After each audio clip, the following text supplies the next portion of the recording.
Now I just want to talk a little bit about what I figured out about holding the cane when you're not using it. So a common thing is just to take the hook and put it over your arm. One thing I want to point out is if I put it over my arm on the outside, I'm banging into things, especially if I'm trying to wash my hands and what have you. So if I do hook it on my arm, I like to hook it to have the cane towards my body. That way it's closer to me. I don't have to worry about hitting things. You know, besides just hooking that cane on there like that, I can also go from holding it here. I'll kind of turn the side a little bit. I just take my fingers and I put it inside the horn, and then I just let it rest up to my wrist. From there, if I need to grab it again, I just rotate my wrist, I grab the cane, and I'm right back into a position where I'm holding it.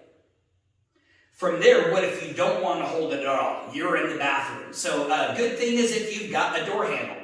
Fits really well on a door handle. The whole thing will bounce right on the point. But if the counter is too low, the cane will fall over.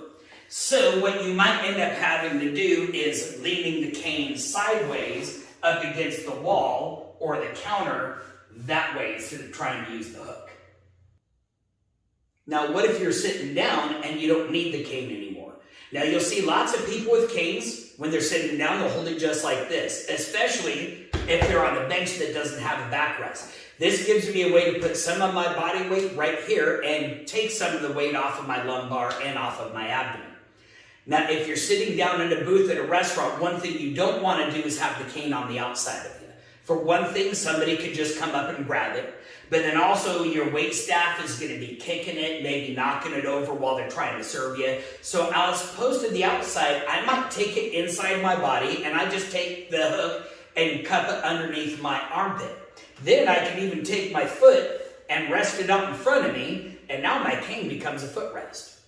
I can even do that on the outside of me. Again, I just trap the hook underneath my arm, and then I bring the cane to the inside and I rest my foot on it.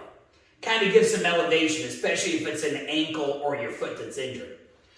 If you're in a booth or you have a chair next to you, you might just hook it on the chair next to you or lay it down on the booth next to you. That way it's not in your way. Just don't forget the cane when you leave.